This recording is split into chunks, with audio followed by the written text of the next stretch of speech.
फातिमा की रानी माँ, प्रभु यीशु की माँ, आसरा तू ही है माँ।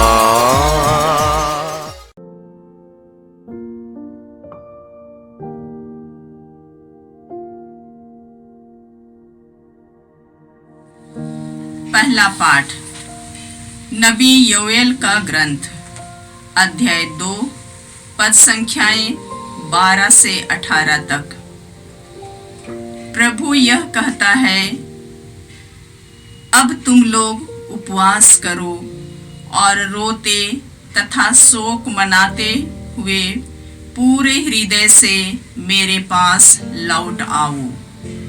अपने वस्त्र फाड़ कर नहीं, बल्कि हृदय से पश्चाताप करो और अपने प्रभु ईश्वर के पास लौट जाओ, क्योंकि वह करुणामय, दयालु, अत्यंत सहनशील और दया सागर है और वह सहज ही द्रवित हो जाता है। क्या जाने वह द्रवित हो जाए और तुम्हें आशीर्वाद प्रदान करे। तब तुम लोग अपने प्रभु ईश्वर को बलि और तर्पण चढ़ाओगे। सियोन पर्वत पर तुरही बजाओ, उपवास घोषित करो, सभा की बैठक बुलाओ, जनता को इकट्ठा करो, बूढ़ों, बालकों और दुधमुहे बच्चों को भी बुला लो। दूल्हा और दुल्हन अपना कमरा छोड़कर चले आए। प्रभु ईश्वर की सेवा करने वाले याजक मंदिर में वेदी के सामने रोते हुए इस प्रकार प्रार्थना करें, हे प्रभु, अपनी प्रजा पर दया कर, अपने लोगों का अपमान ना होने दे, राष्ट्रों में उनका उपहास ना होने दे। गैर यहूदी यह ना कहने पाए कि उनका ईश्वर कहाँ रह गया। तब प्रभु ने अपने देश की सुध ली और अपनी प्रजा को बचा लिया। यह प्रभु की वाणी है। ईश्वर को धन्यवाद। भजन अनुवाक्य। हे प्रभु, दया कर, क्योंकि हमने पाप किया है। हे प्रभु, दया कर, क्योंकि हमने पाप किया है। हे ईश्वर, तू दयालु है, मुझ पर दया कर। तू दया सागर है, मेरा अपराध क्षमा कर। मेरी दुष्टता पूर्ण रूप से धो डाल, मुझ पापी को शुद्ध कर। अनुवाक्य। हे प्रभु, दया कर, क्योंकि हमने पाप किया है। हे प्रभु, दया कर, क्योंकि हमने पाप किया है।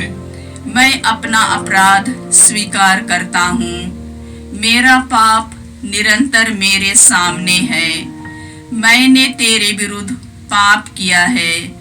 जो काम तेरी दृष्टि में बुरा है, मैंने वही किया है। अनुवाक्य। हे प्रभु, दया कर, क्योंकि हमने पाप किया है। हे प्रभु, दया कर, क्योंकि हमने पाप किया है। हे ईश्वर, मेरा हृदय फिर शुद्ध कर और मेरा मन सुदृढ़ बना। अपने सानिध्य से मुझे दूर ना कर और अपने पवित्र आत्मा को मुझसे ना हटा। अनुवाक्य। हे प्रभु, दया कर, क्योंकि हमने पाप किया है। हे प्रभु, दया कर, क्योंकि हमने पाप किया है। मुक्ति का आनंद मुझे फिर प्रदान कर और उदारता में मेरा मन सुदृढ़ बना। हे प्रभु, तू मेरे होठ खोल दे और मेरा कंठ तेरा गुणगान करेगा। अनुवाक्य। हे प्रभु, दया कर, क्योंकि हमने पाप किया है। हे प्रभु, दया कर, क्योंकि हमने पाप किया है। दूसरा पाठ कुरिन्थियों के नाम संत पौलुस का दूसरा पत्र, अध्याय 5 पद संख्याएं 20 से अध्याय 6 पद संख्या 2 तक। हम मसीह के राजदूत हैं। मानो ईश्वर हमारे द्वारा आप लोगों से अनुरोध कर रहा हो। हम मसीह के नाम पर आप लोगों से यह विनती करते हैं कि आप लोग ईश्वर से मेल कर ले। मसीह का कोई भी पाप नहीं था, फिर भी ईश्वर ने हमारे कल्याण के लिए उन्हें पाप का भागी बना दिया, जिससे हम उनके द्वारा ईश्वर की पवित्रता के भागी बन सके। ईश्वर के सहभागी होने के नाते हम आप लोगों से यह अनुरोध करते हैं कि ईश्वर की जो कृपा आपको मिली है उसे व्यर्थ ना होने दे, क्योंकि वह कहता है, मैंने उपयुक्त समय में तेरी सुनी है। मैंने कल्याण के दिन तेरी सुधि ली है। और देखिए, अभी उपयुक्त समय है, अभी कल्याण का दिन है। यह प्रभु की वाणी है। ईश्वर को धन्यवाद। जय घोष। आज अपना हृदय कठोर ना बनाओ और ईश्वर की वाणी पर ध्यान दो। प्रभु आप लोगों के साथ हो और आपकी आत्मा के साथ। संत मत्ती के अनुसार पवित्र सुसमाचार। हे प्रभु तेरी महिमा हो। अध्याय 6 पद संख्याएं 1 से 6 तक और फिर 16 से 18 तक। यीशु ने अपने शिष्यों से कहा, सावधान रहो। लोगों का ध्यान आकर्षित करने के लिए अपने धर्म कार्यों का प्रदर्शन न करो, नहीं तो तुम अपने स्वर्गीय पिता के पुरस्कार से वंचित रह जाओगे। जब तुम दान देते हो तो इसका ढिंढोरा नहीं पिटवाओ। ढोंगी सभागृहों और गलियों में ऐसा ही किया करते हैं, जिससे लोग उनकी प्रशंसा करें। मैं तुम लोगों से यह कहता हूँ, वे अपना पुरस्कार पा चुके हैं। जब तुम दान देते हो तो तुम्हारा बायां हाथ यह न जानने पाए कि तुम्हारा दायां हाथ क्या कर रहा है। तुम्हारा दान गुप्त रहे और तुम्हारा पिता जो सब कुछ देखता है तुम्हें पुरस्कार देगा। ढोंगियों की तरह प्रार्थना नहीं करो। वे सभागृहों में और चौकों पर खड़ा होकर प्रार्थना करना पसंद करते हैं, जिससे लोग उन्हें देखें। मैं तुम लोगों से यह कहता हूँ, वे अपना पुरस्कार पा चुके हैं। जब तुम प्रार्थना करते हो तो अपने कमरे में जाकर द्वार बंद कर लो और एकांत में अपने पिता से प्रार्थना करो। तुम्हारा पिता जो एकांत को भी देखता है तुम्हें पुरस्कार देगा। ढोंगियों की तरह मुंह उदास बनाकर उपवास नहीं करो। वे अपना मुंह मलिन बना लेते हैं, जिससे लोग यह समझे कि वे उपवास कर रहे हैं। मैं तुम लोगों से यह कहता हूँ, वे अपना पुरस्कार पा चुके हैं। जब तुम उपवास करते हो तो अपने सिर में तेल लगाओ और अपना मुंह धो लो, जिससे लोगों को नहीं, केवल तुम्हारे पिता को जो अदृश्य है यह पता चले कि तुम उपवास कर रहे हो। तुम्हारा पिता जो अदृश्य को भी देखता है तुम्हें पुरस्कार देगा। प्रभु का सुसमाचार। हे क्रिस्त तेरी स्तुति हो। जय यीशु क्रिस्त में प्रिय भाई और बहनों, 2 मार्च 2022 से हम लोग 40 काल में प्रवेश करेंगे। इसलिए यह बुधवार 2 मार्च का बुधवार राख बुधवार है। यह तपस्या, उपवास, प्रार्थना, दान दक्षिणा का समय है। पवित्र कलीसिया हमको यह मौका देती है कि हम अपने जीवन को गौर से देखें और नवनीकरण लाए। हम प्रकृति को देखें, प्रकृति में भी इसी तरह नवनीकरण हम लोग देख सकते हैं। चिलचिलाती धूप के बाद वर्षा आती है, उसके पहले कड़ाके की ठंड है। ठंड के तुरंत बाद बहुत सारे पेड़ पौधे गर्मी से, चिलचिलाती धूप से बचने के लिए अपने पत्ते सब गिराकर मुर्दे जैसे खड़े हो जाते हैं। हमें लगता है कि वे मर गए हैं, लेकिन नहीं, उनसे फिर अंकुर फूटते हैं, नए नए पत्ते आते हैं। उसी तरह जानवरों में हम देखते हैं कई जानवर जैसे कुत्ते कभी कभी उपवास करते हैं। वे खाना नहीं खाते हैं, अगल बगल में घास फूस सब खाकर वे चुपचाप पड़े रहते हैं। दिसंबर महीने में मेरे कमरे की खिड़की पर पंडुक ने अंडा डाले और 14 दिन के अंदर उन 2 अंडों में से 2 बच्चे निकले। मैंने कई बार प्रयास किया, वो मादिन जो है, जो अंडे पर बैठती थी, वो भागती नहीं है, उड़ती नहीं है, ये चुपचाप बैठती है। 14 दिन के बाद अंडे फूटकर बच्चे निकले और 16 दिन के बाद वे उड़ने लायक हो गए बच्चे। मैंने सोचा कितनी त्याग तपस्या है इस पंडुक की। इसी तरह हम सबों को भी त्याग तपस्या करनी है। समय समय पर अपने को जांचकर पवित्रता की ओर बढ़ना है। इस राख बुधवार के अवसर पर हम याद करें कि बाइबल में इसका आधार है। सबसे पहले हम पढ़ते हैं उत्पत्ति ग्रंथ अध्याय 3 संख्या 19 में ईश्वर कहता है आदम हेवा से जिन्होंने पाप किए, तुम मिट्टी हो और मिट्टी में मिल जाओगे। तो कलीसिया इस वचन को देकर हमें याद दिलाती है कि हमारा जीवन क्षण भंगुर है। हम मरणशील शरीर लेकर चलते हैं, हम मरणशील हैं। हम एक दिन मरेंगे और मिट्टी में मिल जाएंगे। अय्यूब का ग्रंथ अध्याय 42 संख्या 6 में हम लोग इस प्रकार पढ़ते हैं, इसलिए मैं धूल और राख में बैठकर रोते हुए पश्चाताप कर रहा हूँ।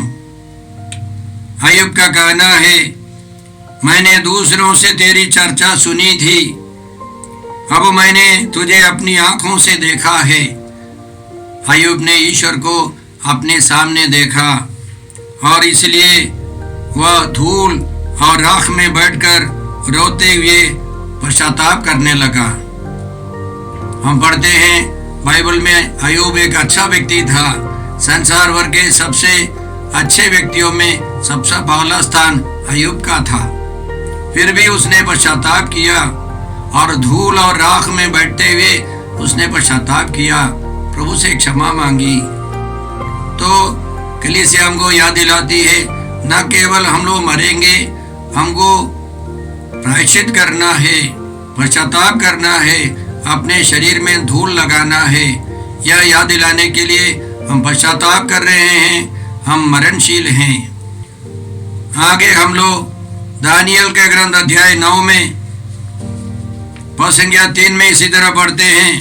दानियल का ग्रंथ अध्याय 9 संख्या 3, तब प्रभु ईश्वर पर ध्यान लगाकर मैंने टाट ओढ़े और शरीर पर भस्म रमाकर उपवास व्रत लिया। तो यह न केवल पश्चाताप का प्रतीक है, मध्यस्थ प्रार्थना का भी प्रतीक है। अय्यूब ने अपने पापों के लिए पश्चाताप किया, राख लगाया, तो दानियल ने अपने पापों के लिए प्रायश्चित किया, पश्चाताप किया, साथ साथ अपने लोगों के लिए, अपनी जनता के लिए ईश्वर से क्षमा मांगी। तो यह मध्यस्थ प्रार्थना करने का अवसर है। इसी तरह हम लोग पढ़ते हैं, रानी एस्तेर ने अपने लोगों के लिए विलाप किया, पश्चाताप किया, क्षमा मांगी। एस्तेर का ग्रंथ अध्याय 4 पद संख्या 17 में हम लोग इस प्रकार पढ़ते हैं, एस्तेर ने राजसी वस्त्र उतारकर शोक के वस्त्र धारण किए। एस्तेर रानी थी, उसने सब राजसी वस्त्रों को उतारकर एक गरीब, एक शोक मनाने वाली महिला के कपड़े पहन लिए। बहुमूल्य विलेपन के बदले अपने सिर पर राख डाली और कठोर उपवास द्वारा अपना शरीर तपाया। अंग्रेजी में लिखा है, उसने अपने सिर पर मल लगाया, मल मूत्र लगाया या पैखाना लगाया, मनुष्य की गंदगी को अपने सिर पर लगाया। पवित्र कलीसिया हमको इतना ही सिखाती है, कलीसिया सिखाती है, बताती है, हम राख लगाए, अपने माथे पर राख लगाकर उपवास करें, प्रार्थना करें। और इसी तरह हम लोग पढ़ते हैं, मकाबियों का ग्रंथ अध्याय 3 पद संख्या 47 में हम लोग इस प्रकार पढ़ते हैं, उन्होंने यानी इस्राएलियों ने उस दिन वहां उपवास किया, टाट ओढ़ा, सिर पर राख डाली और अपने वस्त्र फाड़े, क्योंकि यरूशलेम और यरूशलेम मंदिर का विध्वंस हुआ है, उनकी बेइज्जती हुई है। उस मंदिर को विदेशी शासकों ने आकर अपवित्र किया है, इसलिए यहूदा मक्काबियों के नेतृत्व में लोगों ने पश्चाताप किया, उपवास किया, अपने ऊपर राख डाला और प्रार्थना की। इन पवित्र वचनों को देखकर पवित्र कलीसिया हमको सिखाती है कि हमें त्याग तपस्या करनी है, पश्चाताप करना है, प्रायश्चित करना है और मध्यस्थ प्रार्थना करनी है। अपने पापों के लिए और अन्य लोगों के पापों के प्रायश्चित के लिए, उनके पाप क्षमा के लिए हमें प्रार्थना करनी है। और यीशु यही चाहते हैं, क्योंकि संत मत्ती के सुसमाचार अध्याय 11 में हम लोग पढ़ते हैं, संत मत्ती के सुसमाचार अध्याय 11 पद संख्या 21 में यीशु कहते हैं, धिक्कार तुझे खोराजीन, धिक्कार तुझे बेतसैदा, जो चमत्कार तुम में किए गए हैं, यदि वे तीरुस और सीदोन में किए गए होते तो उन्होंने ना जाने कब से टाट ओढ़कर और भस्म रमाकर पश्चाताप किया होता। तो यीशु खोराजिन और बेतसैदा को धिक्कारते हुए कहता है कि टाट ओढ़कर भस्म रमाकर पश्चाताप करना था। तो यीशु की इच्छा है, यीशु का आग्रह है कि हम लोग टाट ओढ़कर और भस्म रमाकर पश्चाताप करें, प्रायश्चित करें, अपने पापों पर पश्चाताप कर ईश्वर के पास लौट आए। आज के सुसमाचार के द्वारा प्रभु यीशु 3 बातें हमें सिखाते हैं।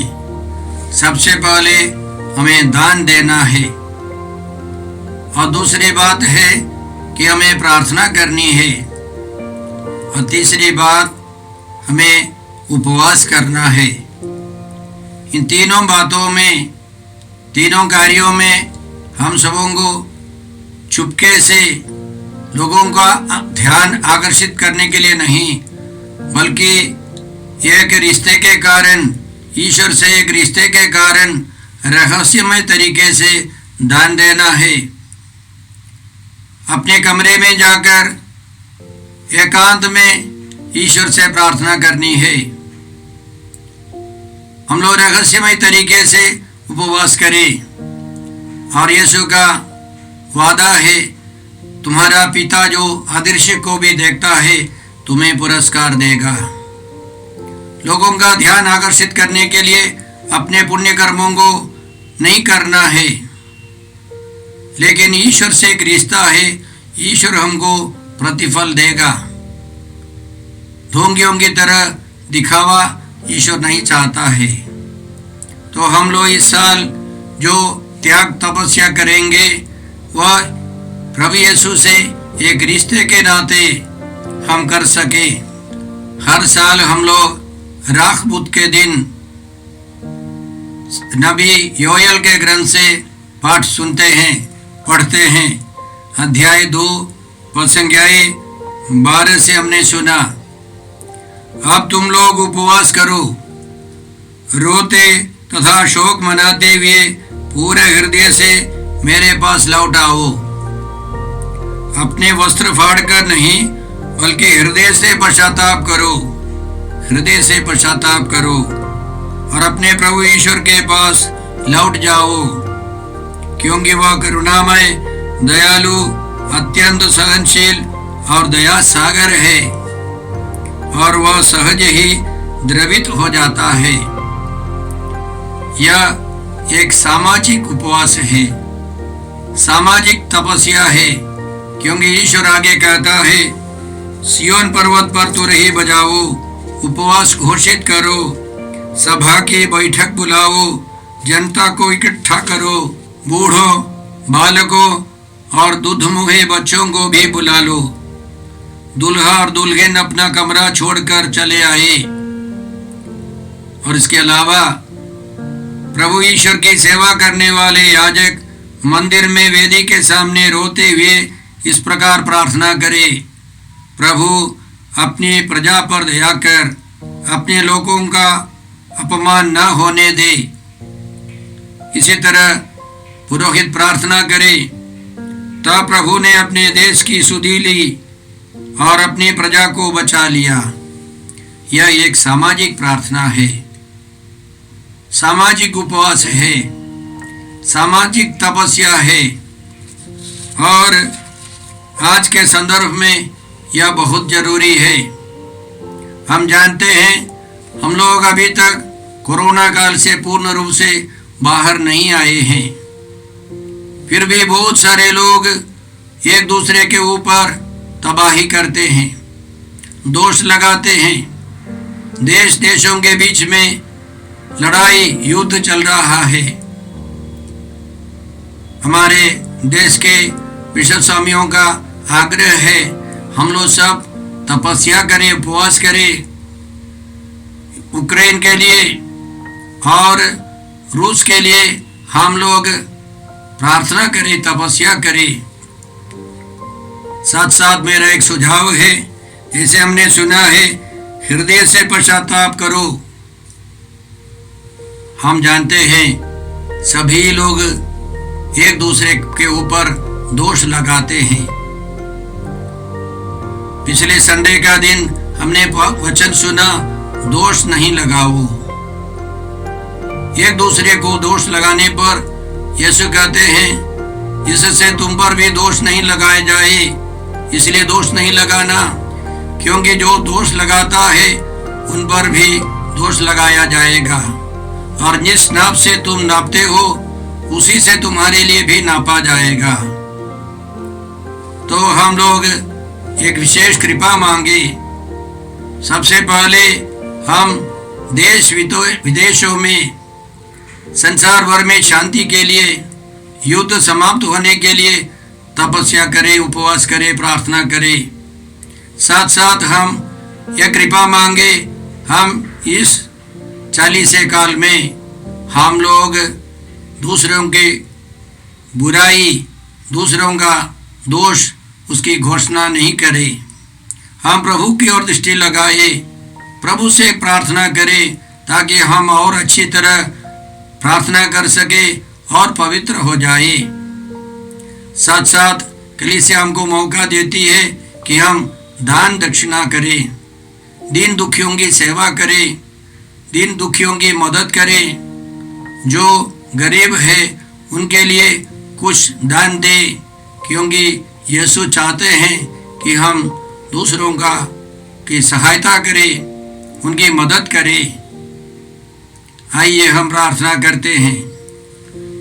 हे पिता ईश्वर, हे प्रभु यीशु, हे पवित्र आत्मा ईश्वर, आज के सारे पवित्र वचनों के लिए हम तुझे धन्यवाद देते हैं और प्रार्थना करते हैं कि हम लोग इस चालीसा काल में विशेष रूप से प्रार्थना कर सके, दान दक्षिणा दे सके, उपवास कर सके, प्रायश्चित कर सके और संसार भर में शांति बढ़ती जाए।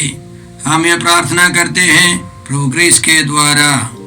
हमारे प्रभु यीशु क्रिस्त की कृपा, ईश्वर का प्रेम और पवित्र आत्मा का सहचर्य आप सबों को प्राप्त हो। आमीन। यीशु क्रिस्त में प्रिय भाई और बहनों, प्रभु यीशु ने हमें आदेश दिया है संसार के कोने कोने में जाकर सारी सृष्टि को सुसमाचार सुनाओ। सुसमाचार सुनने के लिए और सुनाने के लिए एक अच्छा मौका है। आप कृपया इस चैनल का सब्सक्राइब करें, लाइक करें, शेयर करें, बेल आइकन दबाएं ताकि यहाँ की नई वीडियोस की सूचना आपको मिलती रहेगी। साथ साथ आप दूसरों को भी प्रेरणा दें इसका सब्सक्राइब करने के लिए। याद रखें, कल के मिसा के दैनिक पाठ और उस पर टिप्पणियाँ आज ही दोपहर के बाद हम लोग अपलोड करते हैं। कृपया आज ही उसको सुनकर कल की तैयारी करें। प्रभु यीशु आपको और आपके परिवार को 100 गुनी आशीष देंगे। जय यीशु।